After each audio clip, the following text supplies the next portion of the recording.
happy Sunday. It's time for Sundays with Segall. I am so happy that you stopped by. This is the 7th show, 7 days in a row of stand-up. I can't do it without your support. I really appreciate your appreciation. People have been very kind, reaching out lately in all the ways, and I am very thankful for your gratitude. It gives me a lot of purpose and motivates me. And if you haven't signed up for a subscription, you're a new listener, please get on over to patreon.com/PeteDominic. Pay as little as $5 or more, and you can be a part of our community, which so many of you have been. But we got to try to get to 1,000. That's my big goal, 1,000 paid subscribers. We actually have almost that in unpaid subscribers, which I don't even understand how that works. But there's like 200 unpaid subscribers. Of course, they don't get the access. So if you're listening and you're not a paid subscriber, now is the time to join or even upgrade. If you can pay a little bit more in these times, I get it. All right. Well, I had a great conversation with Eric on Sunday afternoon, and we have a great jingle that Vicky wrote in under like a minute and performed for us, and I'll play that at the end. I played it at the beginning of the last Sundays with Segall, and we'll keep that. But we also have this one submitted to us by a listener named James Grote. I think he put together a Sundays with Segall jingle, and I gotta share this one with you because he clearly put a lot of work into this edit. Here it is. Sundays with Segall, the legal eagle. Eric Segall's got the law locked in. He's talking about the Chevron doctrine. He's got some rodents in the house. Watch out, they look bigger than a mouse.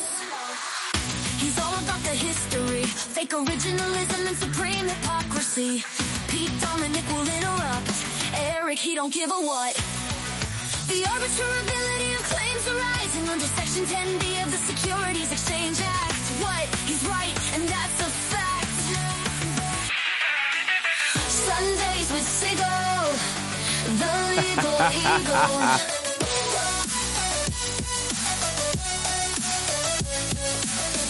Sundays with Segall, the legal eagle.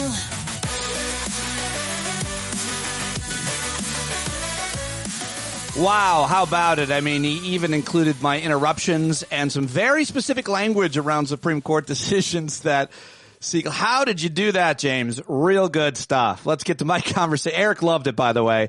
I got his reaction, but not in real time. Sorry about that. He absolutely is over the moon about it. And Vicky's as well. We'll play that at the end, and we can just keep doing these anytime you want with any of our regular guests. But here it is, Sundays with Segall. You know him, you love him, you listen to his podcast, Supreme Myths. Hopefully you've gotten his books, both of them, Originalism as Faith and Supreme Myths. Let's do it right now with the great Legal Eagle, Eric Segall. And you know what? Let's play Vicky's now, too. It's the Legal Eagle, Eric Segall, Sundays with Segall. And there he is. It's our Sunday conversation. We love it. You love it. I'm happy to see you is what I was trying to say. I'm happy to see you, but I said I'm great. I ended with I'm great. I think we get some benefit of the doubt for doing this on Sundays. I think we get extra credit for doing it on Sundays. So any mistakes that are made are only half as mistaken as it would normally be. I just want to say I feel great. I love talking to you and learning from your ideas and your opinions, your credibility and your experience. And I'm grateful that other people do as well. So thank you.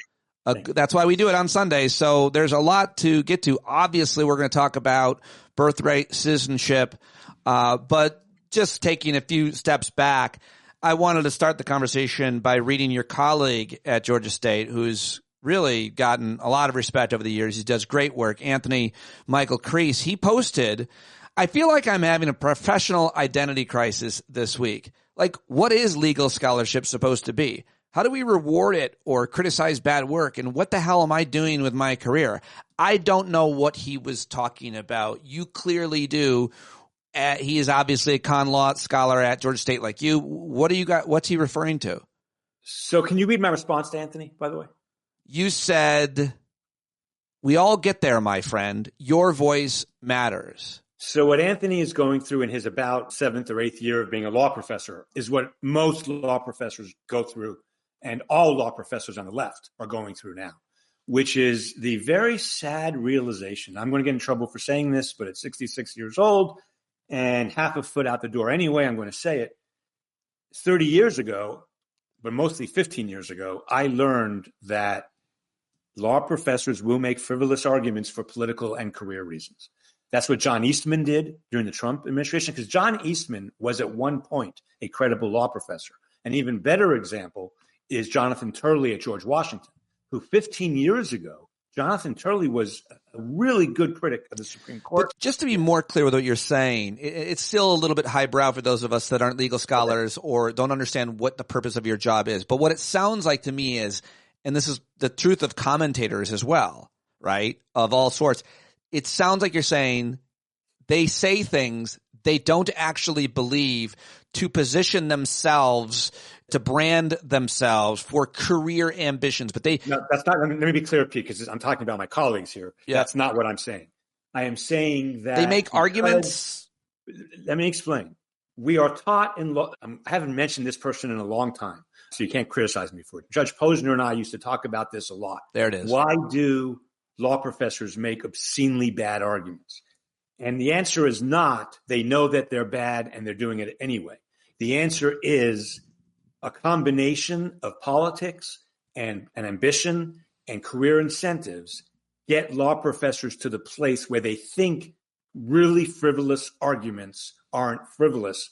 And to some degree, the fault for that, and it's gotten much worse in the last 20 years, was a combination of social media, of course, and the Roberts Court. Pete, I'm writing my very last major law review article. It is 100 pages long. It is 23,000 words. The title is How the Roberts Court Killed Originalism. Wow. And the reason that's so important is while they killed originalism, they kept pretending to use it. That hypocrisy boils down to lower court judges. I've already talked about that with you before. It also boils down to constitutional law professors.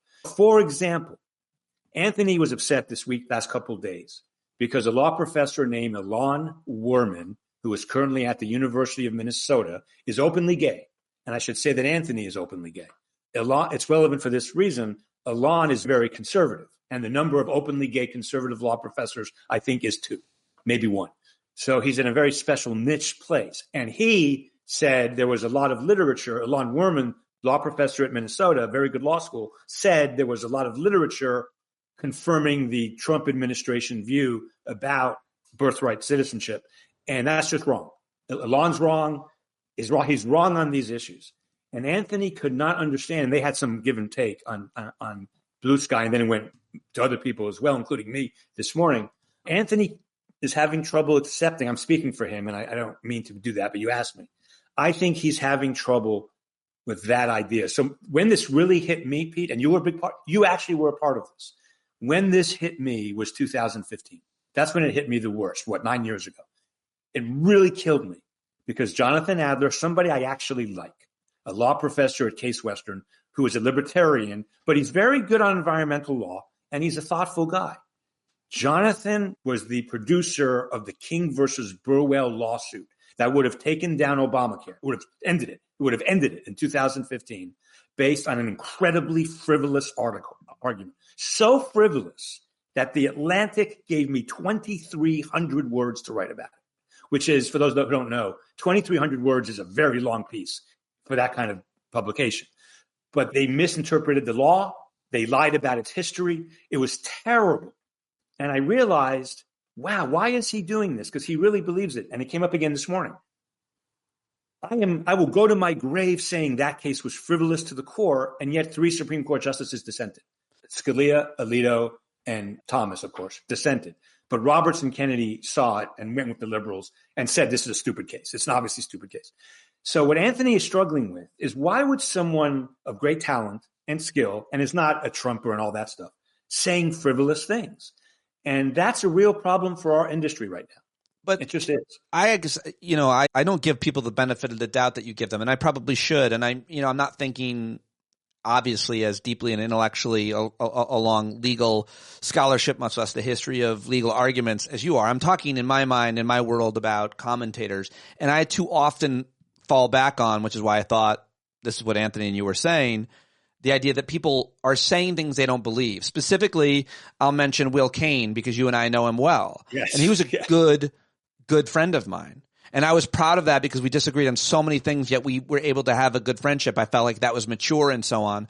But that friendship ended over me texting him and calling him out over vaccines. It didn't end. We didn't say anything bad, but he was pushing vaccine conspiracy nonsense on Fox News, and I scolded him. And that was the last time we talked. But I fall back on the conclusion that he doesn't believe what he's saying. But you're making me rethink that some commentators actually do believe what they're saying, and maybe him included. And maybe I should be a little bit more open-minded that they actually believe what they're saying. It's very hard for me to think that a lot of things they're saying they actually believe it. I struggle. So let me address this because Will was a friend of mine too. And in fact, Will and I debated at least twice, maybe 3 times on your show. Yeah. Incredibly friendly, nice debates. But that's a very different thing. So let's separate two things out. Fair enough. I don't believe for one second Will Cain believes what he says. I believe ambition took him over. I believe, which I'm not necessarily criticizing, but to make it in Fox News, which now he has his own show at 4 o'clock or whatever, Will did whatever it took to be successful on Fox. All right, that's Will Cain.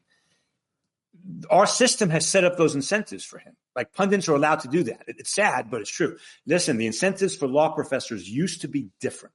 So prior to the internet, for people like Jonathan Adler and myself, he's at Case Western, I'm at Georgia State, our law schools are ranked the same. We're both ranked in the top 70 law schools out of 200 law schools. So we're good. We're in the top third of all law schools. But we're not at Harvard, we're not at Stanford, we're not at Chicago. For law professors not at Ivy League schools, it used to be very difficult to get noticed. Very difficult. Because you might not, I'm being sarcastic here. The Harvard-Yale folks stick together. The Harvard, Yale, Stanford, Chicago folks, and they don't like folks from Georgia State and Case Western and places like that. So prior to 2005, 6, 7, 8, there was no way for me to get to the place in my career I am today. The only reason I'm here today is because of the internet. Same thing with Jonathan Adler. Same thing. It used to be a very elite, small circle. So now Jonathan Adler's incentives are different. In 2002, my incentive and his incentive was to make Larry Tribe notice us, was to make famous law professors at elite schools notice us and get invited to symposia where we hobnob with them and they treat us condescendingly and blah, blah, blah, but at least we're there. Now the incentives is we can make names for ourselves, which I did, and Jonathan, which wasn't available before. Social media changed for law professors what it did for economics professors and everybody else, but there's a difference when you're a law professor. Big difference. Yes. So tax lawyers, economic professors, philosophers, English professors, that's what I write and study about is in the news every single day of my life. That's not true for chemists. That's not true for historians. It's not even true for historians, right? What I do is in the news every single day. So that was a great equalizer, Pete. By the way, that was all great. Now we have a bunch of people like me. I'm going to be a little bit arrogant here, but there's probably between 20 and 30 con law professors at non-elite schools who have national reputations. Pete, in 2003, that number was 0. 0. That's what's changed. Let's just take the birthright citizenship stuff and this guy at Minnesota, Alon Werman. I know Alon well. We've debated 5 times nationally. Alon likes to say controversial things, and there's nothing wrong with that. Alon likes to say things that get attention. That's fine. He's 25 years younger than I am. He grew up in the internet era. But what he's saying about birthright citizenship is really wrong. It's really wrong, Pete. Well, and that's what Anthony says. And we should unpack that, but can we take a step back just on birthright citizenship to get into it? Sure, if you want to, sure. It's not complicated. The one thing I've just been really wanting to ask you, I'm really looking forward to talking to you, is I've heard several people say that Trump getting rid of the 14th Amendment by executive order would be very similar to, or even the equivalent to, any other president, Joe Biden, getting rid of the Second Amendment by executive order. Do you think that's... Right. There's 2 issues. We need to separate. There's no way to do this without separating 2 issues. Is birthright citizenship protected by the 14th Amendment? And the answer is yes. It just is. Unless you are the child of a diplomat or you're a Native American who has a tribal sovereignty, there's an out for Native Americans and for people who come attack us with guns and with weapons and bombs. But for children of illegal immigrants or even legal immigrants who are born in America, the 14th Amendment makes them citizens. And that is just true. And any constitutional argument to the contrary is frivolous. Okay? But the second issue is, so what if Congress passed a law changing that? We'd have to have a discussion about that. The president absolutely can't pass an executive order changing that. In other words, Even Congress can't change that. But it's even worse when the president does it by executive order, which is what this is. But to be clear, there's two things going on. Anthony Christ, my colleague, is correct. So is, by the way, a guy named Evan Bernick, who is Randy Barnett's protege. Evan is a young scholar, really smart. He agrees with Anthony 100%. Any argument about this is frivolous. And Anthony is a bleeding heart liberal progressive like you and me. Evan is not. He is very moderate. And he's done the work. He wrote a book on the 14th Amendment with Randy. And Evan says birthright citizenship is absolutely a thing, and any argument to the contrary is frivolous. What Anthony is upset about is calling an argument made by another law professor frivolous. That's a hard thing. And I used to never do that, by the way. I only started doing that in 2012 with Randy Barnett and the broccoli. It was broccoli that got me to the point. If they can make you buy health insurance, they can make you buy broccoli. That's the dumbest thing ever. Randy said it, and I said that's a frivolous argument. I said it in the Huffington Post. I said it. That's big. That's a very big deal thing to say for a legal scholar. Not anymore. It used to be. It used to be, but not anymore, because incentives have changed. So what Elon is thinking, I am sure, is that if the Supreme Court does the frivolous thing, which it does every term, there's not a term of the last 15 years where the court has not accepted arguments as bad as the arguments being made for birthright citizenship. If Elon writes an article or even a blog post that gives lip service to something the Supreme Court is going to hold, or the dissent is going to pick up, and if he's cited, that's a really big piece of thing for law professors. To be cited by the Supreme Court in an opinion is currency in law professor worlds. Part of it is, and this is not frivolous by Elon. Listen, let me get this out. The Supreme Court may buy these frivolous arguments. They bought frivolous arguments in Shelby County. They bought frivolous arguments in NFIB versus Sebelius. They bought incredibly frivolous arguments in the Trump immunity case just last year. So if the Supreme Court buys these frivolous arguments and cites Elon while they do, that's huge for his career. That's what's going on. Now, he also believes it. I know Elon well. He's not a hypocrite. He won't say anything he doesn't believe. But the fact that he talked himself into this, that's the hard part. That's what's killing Anthony. I'm just used to it. Just this morning, I said to Jonathan Adler publicly, you presented a frivolous, stupid, absurd argument, and you're still saying you were right. This hurts all of us because your argument was, look, we can argue about abortion. We can argue about affirmative action. We can argue about guns. We can argue about campaign finance reform. There are things that I believe strongly in that I say reasonable people can disagree about. Affirmative action being one of them. Abortion being another one. Reasonable people can disagree. Reasonable people cannot disagree about birthright citizenship, and reasonable people cannot disagree about that King versus Burwell case that had Roberts and Kennedy gone partisan would have ended Obamacare. Ended it forever. So I'm upset at Jonathan Adler this morning because he's still backing an argument that I know and wrote in The Atlantic is frivolous. I'm used to it. Anthony is just getting exposed to it, and that's the problem. Right. And we all are. You explained that, I think, really well, and it's super important.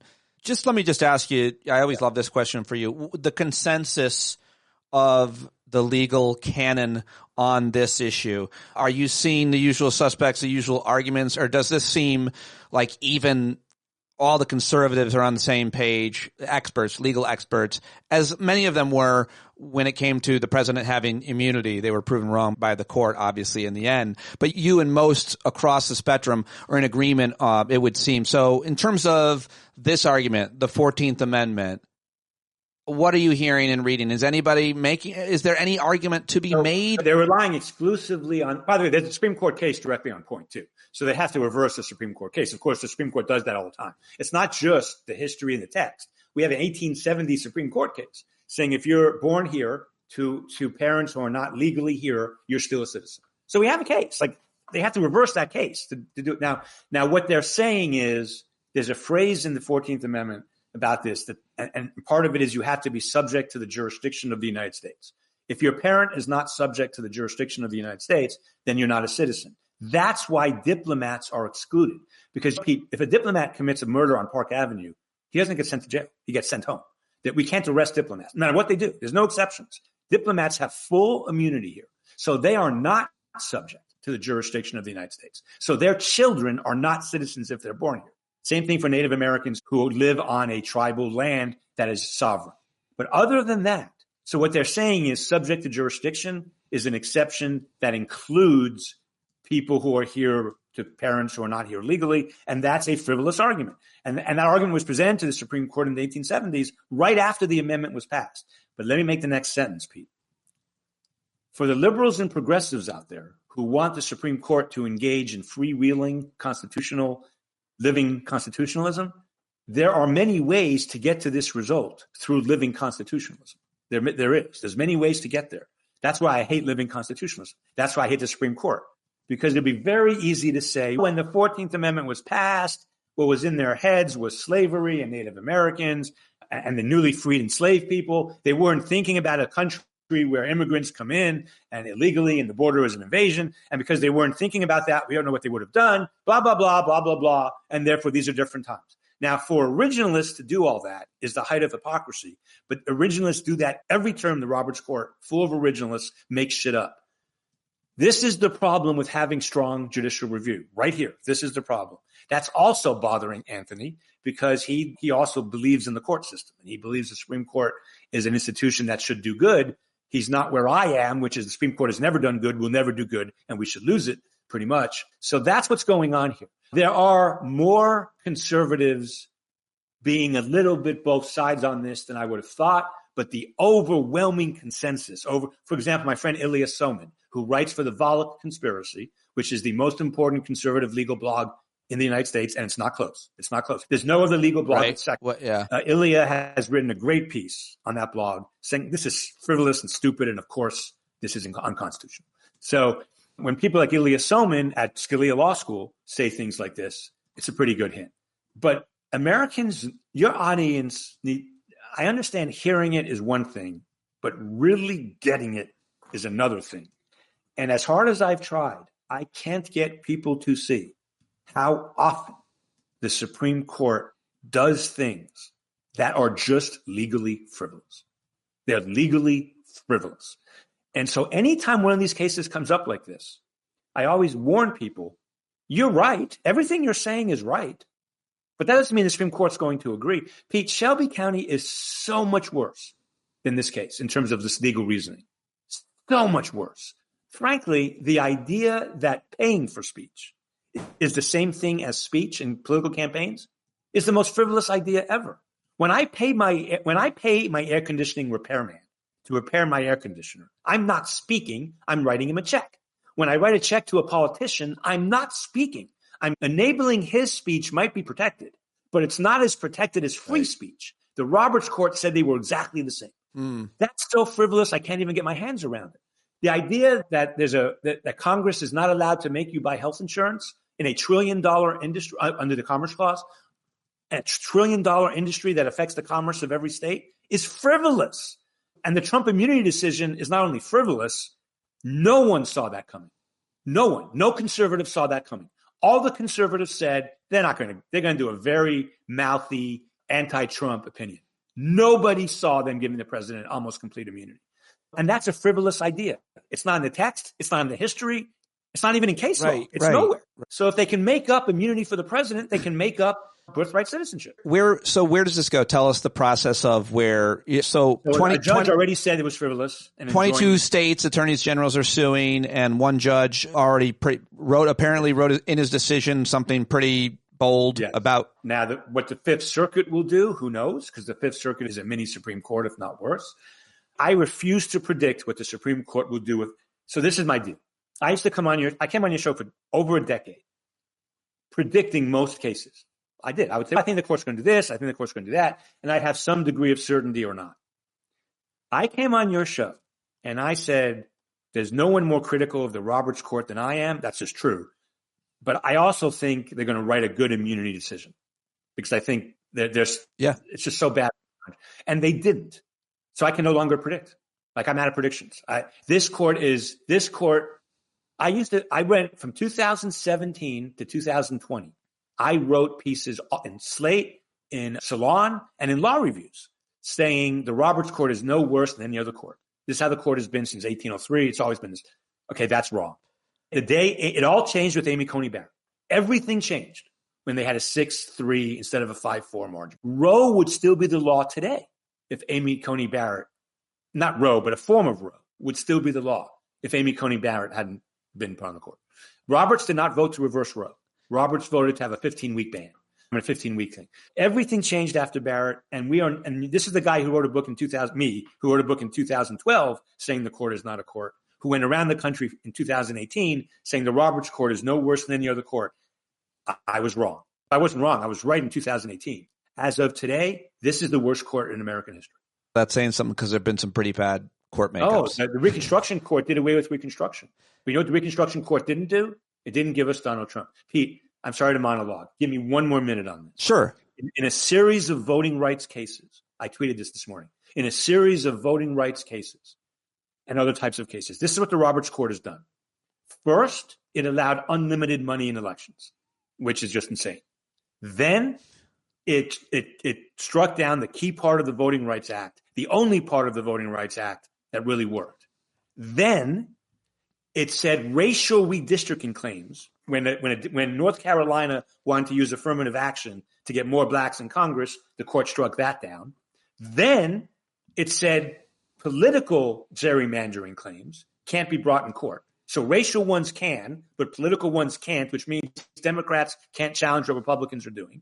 Then it read another part of the Voting Rights Act really narrowly. It also upheld voter ID. You take all of those cases, and that's why we have MAGA today. And all of those cases are frivolous. All of those cases are wrong. And that's why we have MAGA. The court starting. That's why we have MAGA. That's what you said. That's why we have. Yes. Because the day Shelby County was decided, Texas enacted the most difficult voter ID law to get around in the country. That afternoon, North Carolina did it the next day. Since that time, according to the Brennan Center at NYU, 29 states have drafted, 89, 90, 100 laws, all of which make voting harder. And that only happened because of the Supreme Court of the United States. Okay. I have a couple other files. Just real quick. Yeah. This 14th Amendment, birthright citizenship, it does go to the Supreme Court. That you can predict. What you can't predict is how they'll decide. No, if the lower courts reject it, the court I can see the court staying away from it. Okay, so they might not take it. Because there's already a Supreme Court case on point. So if the Fifth Circuit does the right thing and says whatever we think doesn't matter because we can't reverse an 1875 Supreme Court decision, then I could see the court saying, they got it right. Who cares? Not worth our time. Also, if they denied cert, it would send a message how frivolous this all is. The other question then, I think, is this a good question or not? If they decide not to take this, does it set a precedent for the Trump administration to start why would Trump stop writing executive orders that are egregious and stupid? Why would he stop? If they don't take the case, who cares? He's just going to keep doing it to clog up the courts, to be political, to signal to his. That's a great question, and I don't have any happy answers to it. My prediction is that I think birthright citizenship is a complete camouflage. I don't think they care a little bit about it, but I don't think it's their. Oh, I disagree with that. I think they're trying. I think Stephen Miller, if you understand his ethos, he wants to do everything he can to prevent anybody from coming in, much less becoming an American citizen that doesn't fit the paradigm that they want, which I believe is El Blanco. But Pete, I think going forward, it will be helpful. So I wrote something yesterday about the separation of church and state and the separation of powers. And what I said was what we really need is a separation of billionaires and government. Pete, going forward, the racist, sexist, homophobic awfulness that Project 2025 and Steve Miller brings to the table. Yes, we're going to have to fight all that, and that's important. But Elon Musk doesn't care about that. He may say he does, but he doesn't. Zuckerberg doesn't care about that. The billionaires don't care about this. I think this is a smokescreen for really awful economic stuff that's going to happen and other things internationally, like with NATO, that Trump wants to do. Because, Pete, one of the hallmarks, there's a woman named Professor Kim Sheppel at Princeton, who is a leading expert on this. And she's been following Orban since he came to power. And what Orban did and what Trump is doing and it's a playbook out of authoritarians, is to just pass every terrible thing you can pass. So people can't fight. How much can you fight at one time? I think the birthright citizenship stuff is a campaign thing, but it's also, let's just throw everything out there, and maybe they can destroy 10 of them, but we still have 15 big things. That's what's happening. Until Musk and Trump separate, which they will someday, of course, but when they're still working together, the biggest threat to America comes from billionaires, not from Project 2025. We can reverse what Project 2025 does. The next administration can reverse it all. The economic damage that billionaires can do to this country is not solvable for decades. For example, I just rewatched the movie about The Big Short, about the 2007 financial crisis. Michael Lewis, yeah, great movie. And every time I watch that movie, it just makes me cry because no one went to jail. Nobody was punished. Yeah. So that could happen again, Pete, on steroids. Yeah, the economic crimes, corruption, white collar, the consolidations of companies, the illegal firings, and so on. Let me ask you about another case real quick. And by the way, did you know that they made a movie about the guy who, boy, I'm not doing it. The coach. The coach, yes. They made a movie that made him a hero. He's a liar, and he's the antithesis of a hero. So this is the guy who prayed at the 50-yard line for his high school. I'm pretty sure that's what I saw a preview for it. Joe Kennedy. Yeah, that's him. Was his name. I'm just looking up the movie. I will say he seems like a pretty good son. A pretty good son? Yes. So let me just tell the story in 2 minutes. It's really easy. He's this righteous, right-wing asshole who wanted to pray at the 50-yard line. And the Supreme Court has held you can't have teacher-led or coach-led prayers in schools. You just can't. That's going to change in the next 5 years. But for now, the law is clear. You can't have teacher or coach-led prayers. Average Joe is the story of a high school coach. Joe Kennedy's battle for religious freedom. He prayed at the 50-yard line. It became a big case. The majority opinion upholds it, ignoring 50 years of case law, and says, Justice Gorsuch says, he didn't pray with his players, so it's all okay. Except Sotomayor put 3 pictures in dissent of him praying with his pictures. There are actually 25 pictures of him praying with his students. It was a lie. Worse than that, I argued the case was moot because he was in Florida. He was taking care of his sick father, hence the good son part. And he said he basically had no plans to go back to be a high school person, and there was no damages in the case. All he wanted was reinstatement, but he was never going back. So that's a moot case. But his lawyer sent a letter to the Supreme Court of the United States saying, no, he does plan to go back after taking care of his sick father. We knew that was a lie. So the case comes out. He wins. He goes back for a celebration, like for 2 days. He's still living in Florida. He had no plans to go back. He never was going to be reinstated. It was all a fraud, and it was all a lie. Sad. But Pete, I'm sure the movie depicts that. In the majority opinion, he doesn't pray with students. And there's pictures in the dissent showing he's praying with students. That should tell everybody that there's nothing off the table. Not birthright citizenship, not 3 terms. There's nothing off the table given that case. The Supreme Court can do anything given that. It's not complicated. He doesn't pray with students. Oh, wait. There were pictures showing he prays with students in the dissent.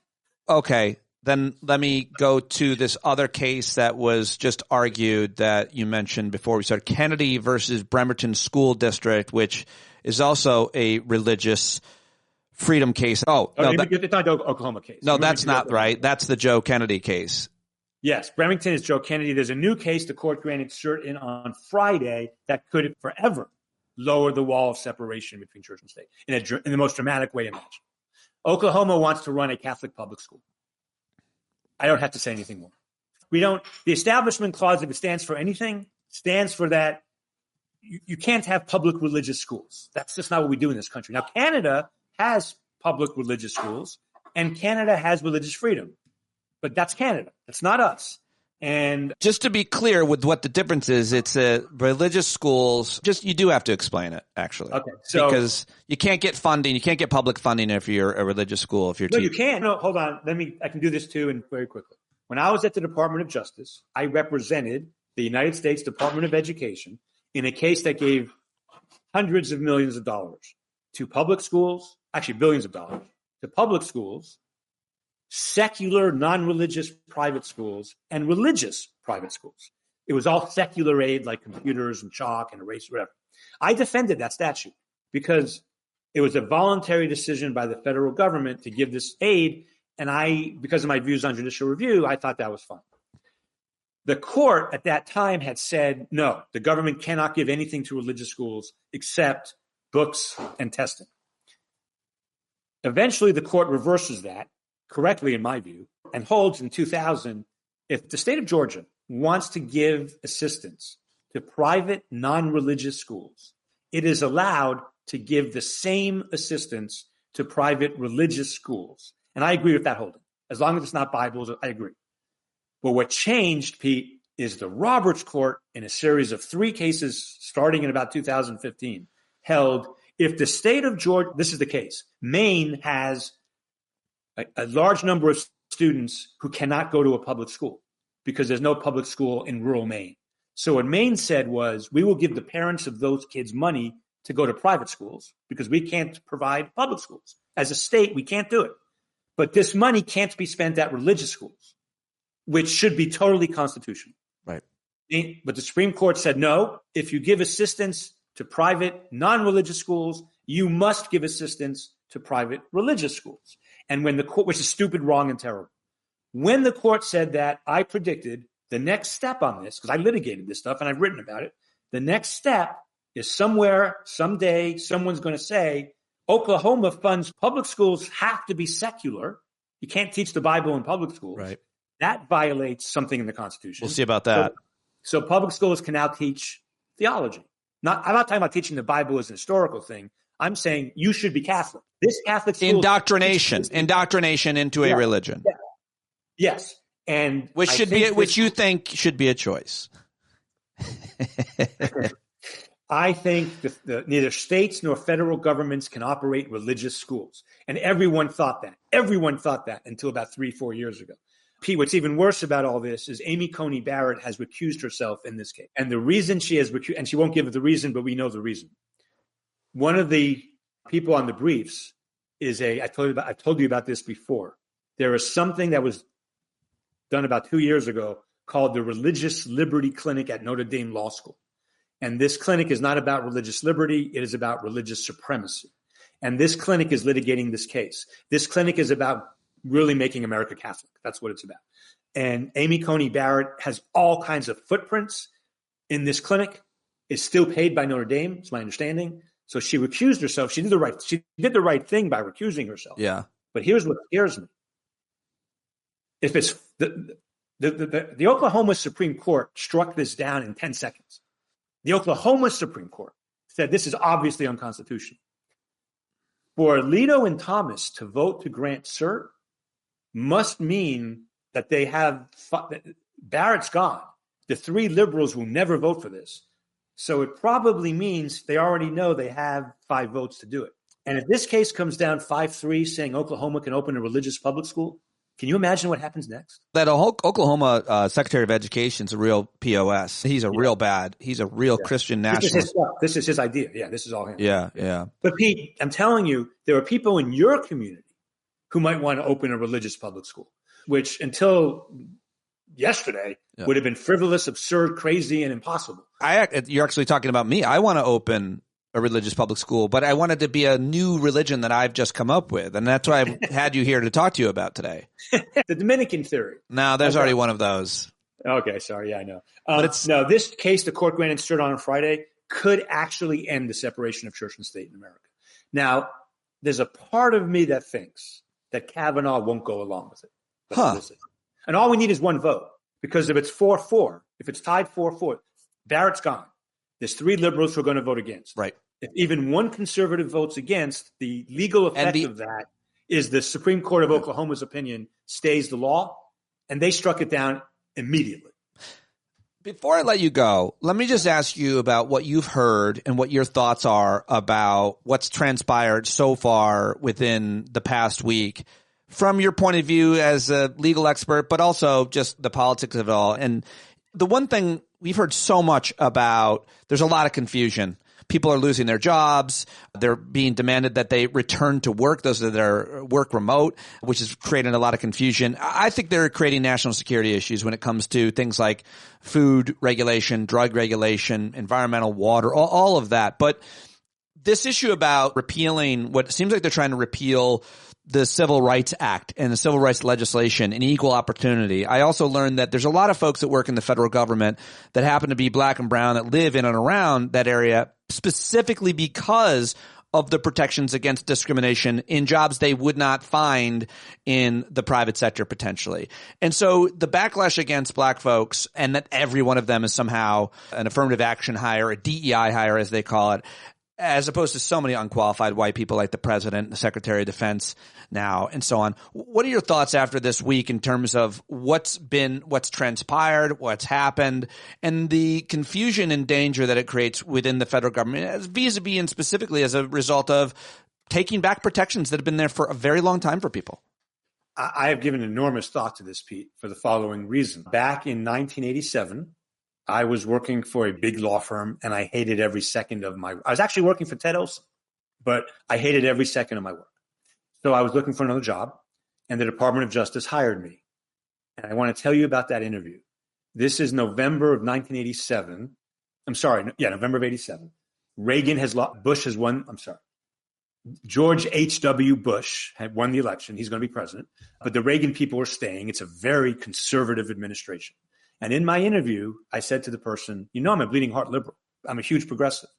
Is that going to be a problem if I come work for this administration? And they said, no, of course not. No, we have the Department of Justice is full of people who believe that the Department of Justice should house people of all ideologies, should house people of all different political feelings. And I wasn't a political appointee. Those get to be Republicans or Democrats. But now it turned out I got involved in Iran-Contra. I got involved in Lockerbie. I got involved in First Amendment cases. I got involved in really political cases, and I didn't work on two of them. I said to them twice, I cannot work on this case. It's against my morals. And both times they said, fine. They said, fine, we respect that. Don't work on it. The Department of Justice is being decimated. Pete, I had a student crying. Sorry, this is going to get emotional for me. I had a student in my office 2 days ago, a really good student, crying. This is what happened to her. She got picked to work at the Department of Justice after law school, which from my law school is a very big deal because I'm not at Harvard or Yale. And the Department of Justice gets the best people. And it's a great job. And she got her letter saying, don't come, job offer withdrawn, everything is over. That is happening to hundreds and hundreds of law students across the country. It's happening to hundreds and hundreds of lawyers. Why did they do that to her? I'm sorry? Why did they withdraw her? No, they've done everything. It's all gone. All the offers that were given were withdrawn, but they stopped. What the Department of Justice has is something called the honors program, and it goes all throughout DOJ. And what the honors program is very few people go from law school to the Department of Justice. You go from law school to a clerkship, like I did, or law school to work for a year or two, and then to the Department of Justice through something called the honors program. It is very picky. They take great people, and it's been a nonpartisan success for 50 fucking years. That's how I got my job. And they took it away. Trump stopped it. They got rid of the entire program regardless of your political ideology. Unless you were reporting to work before February 18th, which none of my students are. These are jobs that all come 6 months in advance, a year in advance. Why did they get rid of that program instead of just doing what they're doing seemingly everywhere else, which is taking a loyalty test? Because the reason they're doing everything they're doing, Pete, globally, transcending the Department of Justice, I'm going to tell you what they're doing, and I am as confident of what I'm about to say as anything I've ever said on your show. Yeah. What they're trying to do is completely break the national government except for the military. And the reason they're doing that, Pete, is because they're the billionaires. And the only entity in America that can push back against billionaires is the federal government. And they are breaking it. And so what's going to happen is the next natural disaster, the next calamity, the next invasion, the next war, whatever it is, they are going to assume a economic perspective on those issues that favor their oligarchs. Basically, we're turning into a really big Hungary or Austria. Now, let me be clear. America is too big to govern autocratically. I don't think you can stop free speech in Des Moines, Iowa, and Honolulu, and Anchorage, and Savannah, Georgia. I don't think it can be done. But what they can do is break the national government. And that's what they're doing. They're breaking. But why, if you break the national government and things don't work and people don't get their checks and people don't get their protections and you find there's a huge That's issue. what oligarchs do. That's what they do. You keep saying oligarchs. I think you mean oligarch. Yes, whatever. Yes. But I like oligarchs too. That's probably what they are. We should specifically call them. Yeah, but so you say that's what oligarchs do. What's the logical conclusion to people not getting what they expect from the federal government would be a backlash to it. No. A rejection to it. No. The next election won't be fair. And I'll be honest, Pete, I'm going to say this very tentatively. They knew they were going to win. That's clear to me. I asked you 2 weeks before the election, and then I asked you again a week before the election, why is Donald Trump campaigning in New York and California? Do you remember that? I asked you that. I said, why would he go to New York? Why would he go to California? There's no logical reason for that unless they knew they were going to win. I am convinced they knew they were going to win. I am convinced once Elon. Why does it matter? It matters to the question you just asked. They know they're going to win next time, so there's no backlash. No, I think there's a lot of truth to that. Also, he's not running again. And I wouldn't assume that at all. Meaning that they could change a law. They've already submitted a change to the law where there's not going to be a constitutional change. We're not going to amend the Constitution to allow a 3-term president. What everyone seems to assume is that rules on paper can stop the real world. No, I think we're learning this week that they can because, for example, one thing I didn't ask you is they fired a whole bunch of inspectors general. Yeah. And you can't do it. It's against the law. It's against the law. They don't care. They don't care. By the way, when you say it's against the law, here's how that plays out, and then I have to go. I apologize. How dare you? When you say it's against the law, so yes, firing all those people get 30 days notice. It's in the law. It's not ambiguous. You can't fire them. You can say you're fired in 30 days. You can't fire them immediately. But what's going to happen is when they sue, eventually that case goes to the Supreme Court. This Supreme Court is going to hold that the rule that you can't fire them in 30 days is unconstitutional. And they know that. This is part of the Supreme Court's unitary executive stuff you and I have been talking about since. All right. I'll let you go. Let's end on a laugh. Yesterday I was at the grocery store and I walked down the aisle where the cereal was and I saw the sugar cereal and I thought to myself, who eats that garbage? And it made me laugh. And I texted you. Hold on. Can we do a visual? Yeah, go ahead. Hold on. He's going to get Fruity Pebbles or what's he going to get? Captain Crunch? Honey Smacks? Frosted Flakes? I'm going to say Fruity Pebbles. My wife is so diligent about the recycling that my Sugar Smacks box is in the recycling. Sugar Smacks. Honey Smacks, not Sugar Smacks. Honey Smacks. Honey Smacks. You eat. They changed the name from sugar to honey. How often do you eat a sugary bowl of cereal?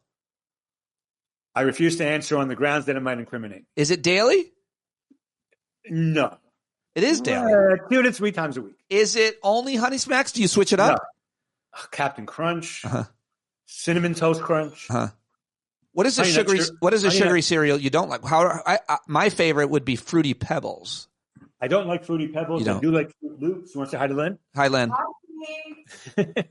right, I got to run. I love you, man. Bye. Take care. Bye.